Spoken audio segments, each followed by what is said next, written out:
sur le fil du rasoir, par Belphégor. Au départ, Arthur n'était pas plus chaud que ça. « Je suis pas plus chaud que ça. »« C'est vous qui voyez, » a rétorqué Vénèque.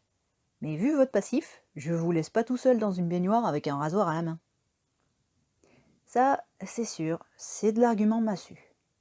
Et il faut dire que Vénèque, avec une délicatesse dont Arthur ne l'en aurait pas cru capable avant leur fuite à Rome, n'en use quasiment jamais. « Ça va, » a grommelé Arthur, qui n'est pas du genre à accepter sans broncher la défaite. « C'était il y a 10 piges. » Vénèque l'a fixé du regard sans rien dire. Pas besoin. Le pli de ses lèvres et le reste de crainte dans ses yeux en dit long. Une crainte vieille de plus de 10 ans.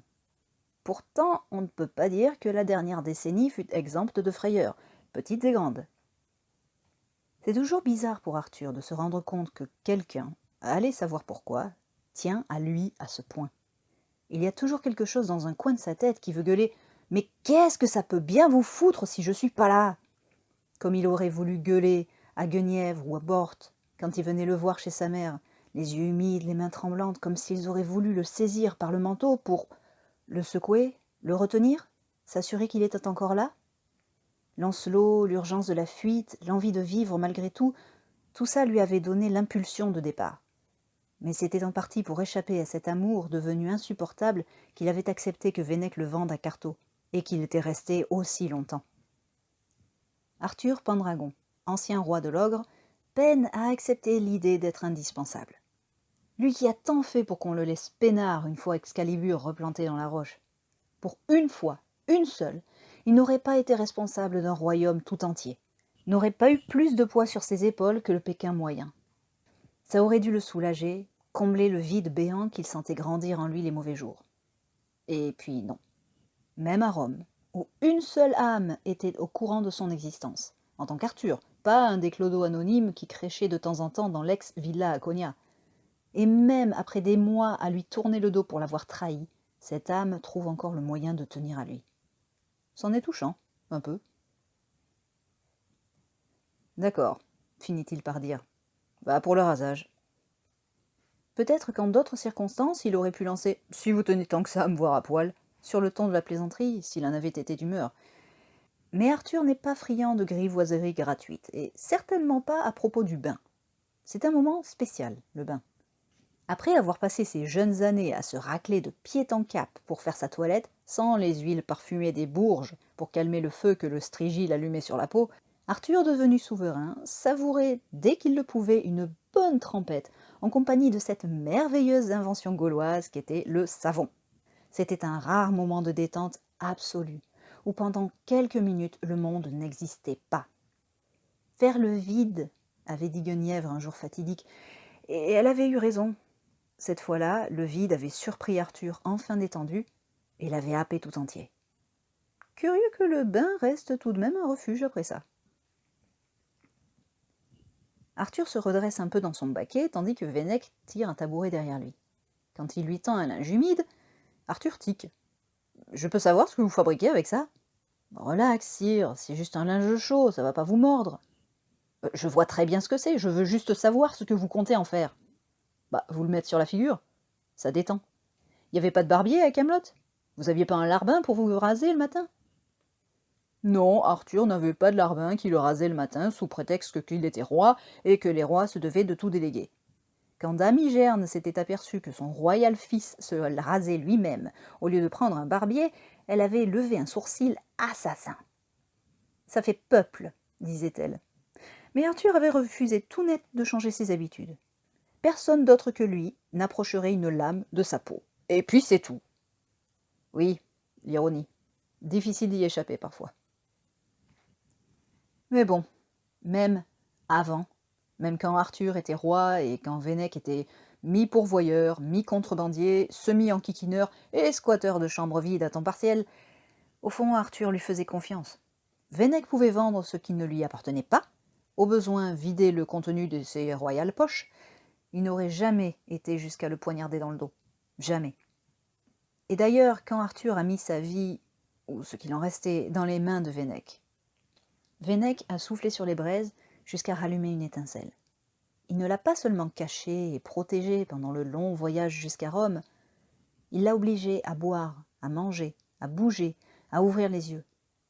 Arthur a retrouvé le chemin vers lui-même qu'il avait perdu, en suivant le fil du sel, de l'iode, du pain un peu rassis, et de la piquette diluée à l'eau et partagée sans jamais avoir besoin de demander. Arthur a peu à peu retrouvé des forces en piochant dans celles de son compagnon, offertes sans contrepartie aucune. Et chaque fois qu'il revenait à lui, chaque fois que le gouffre s'ouvrait pour le tenter, Veinec était là, avec ses mains habiles, sa voix calme, ses yeux perçants, plus bleus même que le ciel quand il se décide à être vraiment bleu. Les semaines passées dans l'ex-villa Aconia, consacrée uniquement à un retour à la vie dont la constance avait surpris Arthur, auraient pu être les meilleures de sa vie, sans les fantômes qui lui tiraillaient l'âme et lui plombaient les membres. Pas une fois durant le trajet retour, de Myos Hormos à Alexandrie, de Tarraco à Burdigala, Veinec n'a évoqué ces semaines-là. Il a parlé, beaucoup, plaisanté de temps en temps, l'a asticoté aussi, pas mal. Mais il n'a pas soufflé mot de ce qu'ils ont partagé à cette époque. Les quelques 9 années écoulées depuis, plus le fait que Veinec a somme toute balancé Arthur à Alzaga, ont refroidi les relations autrefois assouplies par la proximité des corps et des cœurs. Évidemment, entre le plancton qui les surveillait constamment, le froid et le bruit de la cage à roulettes, l'environnement ne se prêtait pas tellement aux confidences. Mais là, c'est différent. Et puis, même en l'ayant arraché à une vie de labeur souvent harassant mais tranquille, Veinec reste Veinec, et Arthur a confiance en lui. Il laisse Veinec lui emmoilloter la figure. C'est pas désagréable. Le linge est humide, bien chaud, sans être brûlant. La chaleur combinée à l'eau du bain passe comme un baume sur des petites plaies à vif. Ça ne cicatrise pas, mais ça calme. À tel point qu'Arthur se prend à regretter la sensation lorsque Veinec le lui retire. L'étape suivante consiste à lui passer de l'huile sur le museau. Arthur lève les yeux au ciel. « Dites, vous trouvez vraiment que c'est nécessaire ? Ils ont déjà foutu tout un tas d'huile de bain là-dedans, j'ai l'impression de mariner comme un fromage grec. » C'est nécessaire pour le rasage. Ouais, je vois. Vous me faites la totale. Exactement. Maintenant, fermez la bouche, parce que sinon, vous allez bouffer du savon. Ou du blaireau, au choix. Arthur ne sait pas où Veinec a appris l'art du rasage, mais le savon à barbe est monté comme de la crème fouettée, et la brosse danse sur sa peau sans jamais la racler. C'est la première fois en 10 ans que quelqu'un le touche avec autant de sollicitude. Des petits ronds rapides, minutieux, qui couvrent de mousse le bas de son visage en laissant libres les lèvres. La crème de savon ne franchit jamais le seuil des narines. Un vrai pro. C'est tentant de le lui faire savoir. Mais les compliments ne sont jamais venus facilement pour Arthur. Et puis, ouvrir la bouche, ce serait défaire tout ce beau boulot. Alors il se tait, et il continue à se laisser aller. Il y a bien une seconde d'hésitation au moment où le rasoir passe devant ses yeux. Arthur ne sait pas si c'est lui ou bien Veinec qui marque ce temps, ce soupir, ou demi-soupir, juste le temps d'une croche, juste avant que la lame entre en contact avec sa peau. C'est lent, c'est délicat, et c'est tout sauf détendu d'un coup. Le silence est absolu, ou presque. Les larbins qui s'affairent dans la vaste demeure du duc d'Aquitaine, le croissement lointain des corbeaux depuis la forêt voisine, tout ça a disparu.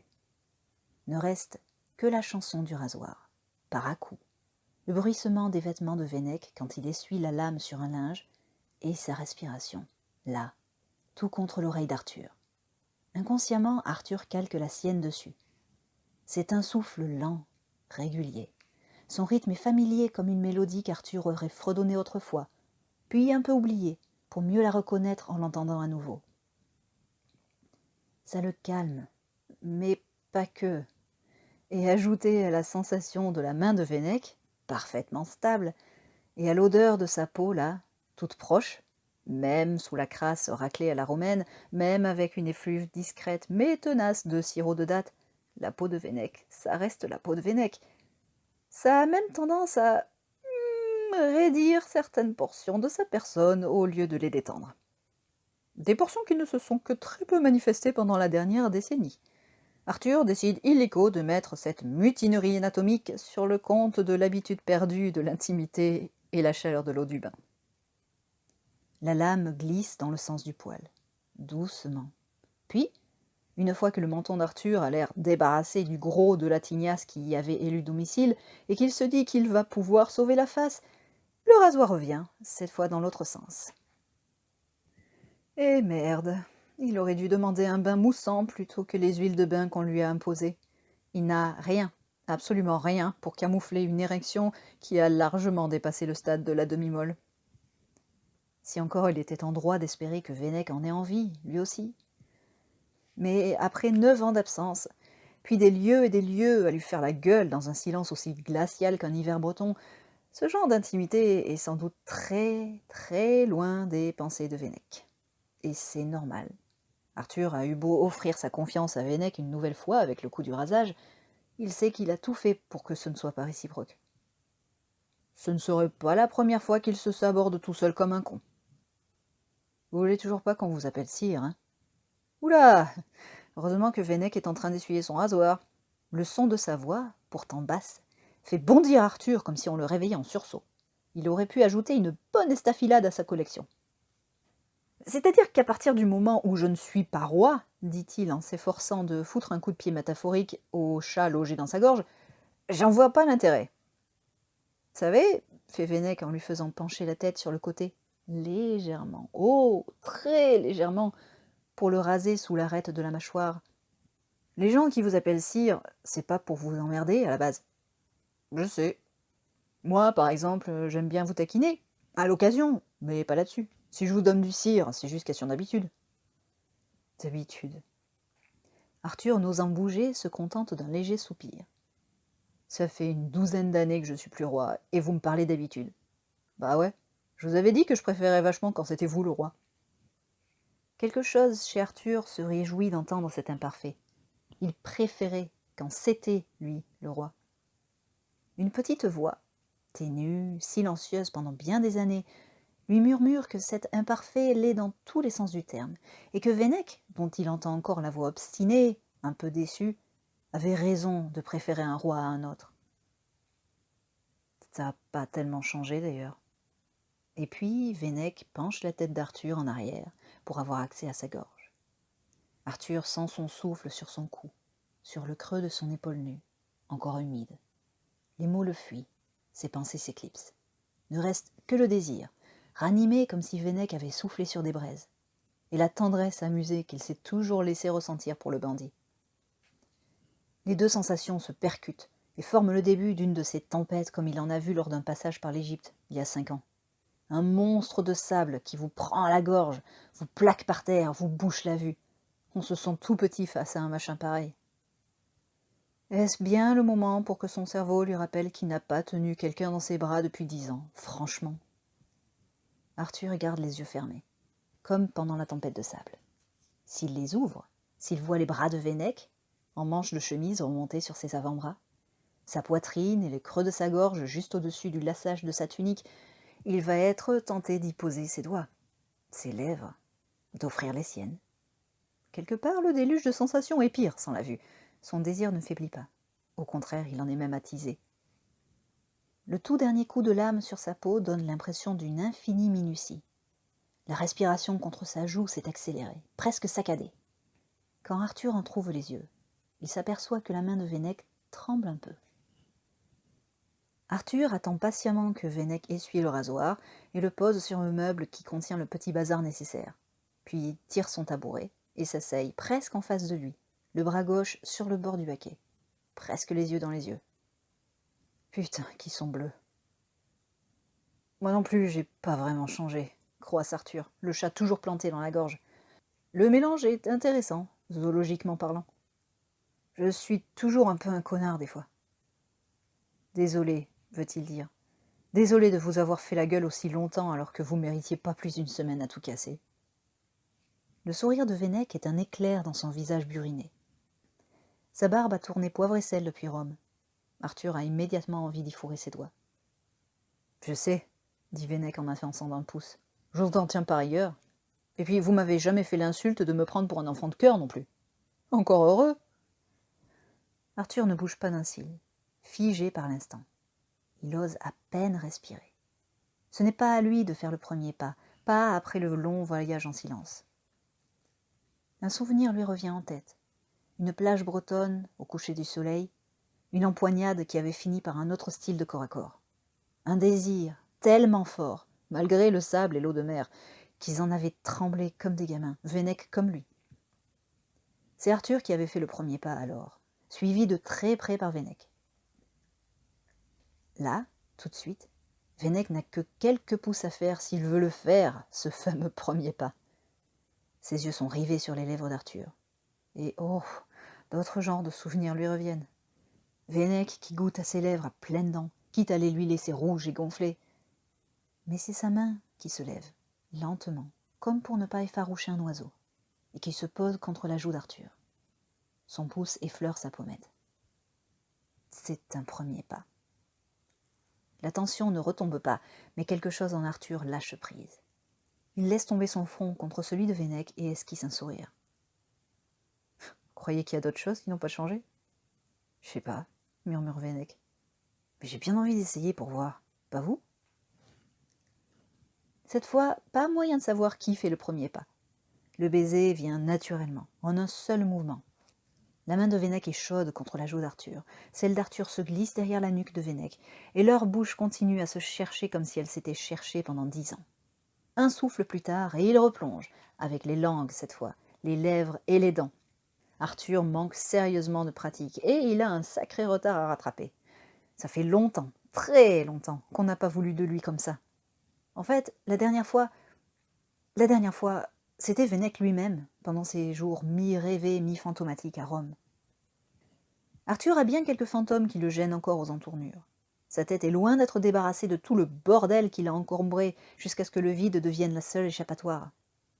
Mais il a appris, durant ces années d'esclavage, plus théorique que celui de beaucoup de ses compagnons d'infortune, à se concentrer sur l'instant présent. Et l'instant présent, c'est Veinec, l'urgence de leur baiser, l'envie folle d'Arthur de les pousser plus loin, d'étreindre et d'être étreint jusqu'à en voir des étoiles. Et au vu des bruits de vêtements qu'il entend, du fait que les mains de Veinec le quittent pour farfouiller dans ses ceintures et ses attaches, il ne doit pas être le seul. Une fois débarrassé de la dernière épaisseur, une chemise de lin qui a dû être blanche avant leur mois de pérégrination à travers le monde connu, Veinec se penche à nouveau pour embrasser Arthur. Arthur choisit une autre forme d'embrassade et l'attrape à bras-le-corps.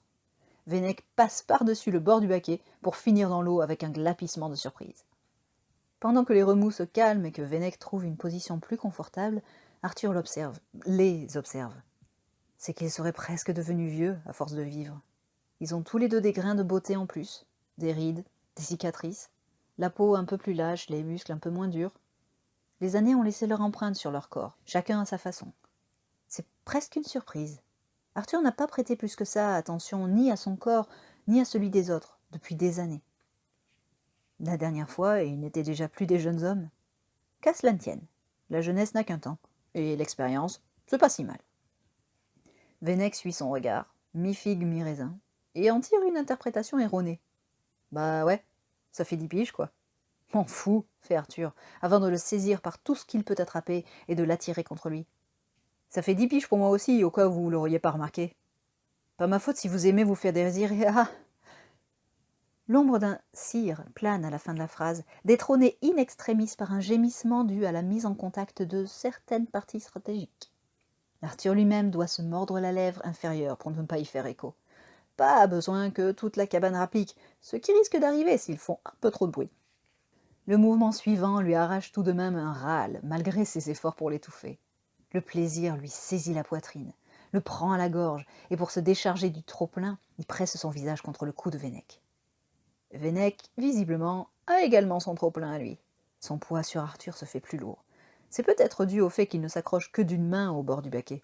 L'autre s'est glissé entre eux, niveau bas-ventre, les arrivés l'un à l'autre. Et nom de Dieu que c'est bon. C'est ça que vous aviez en tête ? Demande Veinec. Et Arthur lui envie sa cohérence. Lui était à moitié parti. Tous ses sens sont en feu. Son sens de l'éloquence a foutu le camp. Honnêtement, il ne sait pas trop ce qu'il avait en tête en attirant Veinec à lui.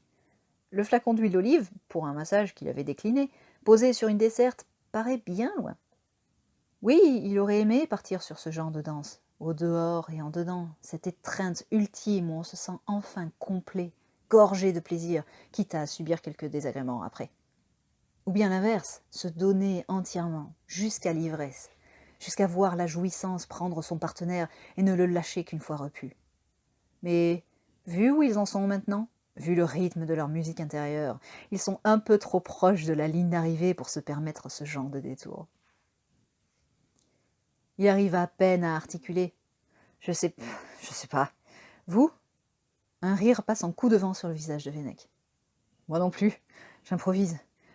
Vous avez envie de quoi, vous? Sa voix est rauque, tremblante, et encore beaucoup trop ferme pour quelqu'un dans sa position actuelle. Sa peau est brûlante contre le bas-ventre d'Arthur. Pas moyen de savoir si c'est celle de sa main ou de son sexe. Arthur le saisit par la taille, les fait pivoter jusqu'à échanger leur place, et murmure à l'oreille de Vennec. Là, tout de suite? Vous. J'ai juste envie de vous. Le corps entier de Vennec est parcouru d'un frisson, comme une terre frappée par un séisme. Leurs lèvres, leurs mains, leur tout se retrouvent, se mêlent, s'enlacent. Tout se mélange, faim et tendresse, avidité et familiarité, envie, affection, joie des retrouvailles de corps rompus à cette danse intime. Les voix aussi, tant pis pour la discrétion. La passion monte et monte dans l'un et dans l'autre, les soulève, les fusionne jusqu'à l'explosion. La foudre qui enflamme l'arbre en le traversant de part en part, l'illumination et les étoiles, paupières closes et bouche grande ouverte. Le silence, après une tempête pareille, a toujours un goût particulier.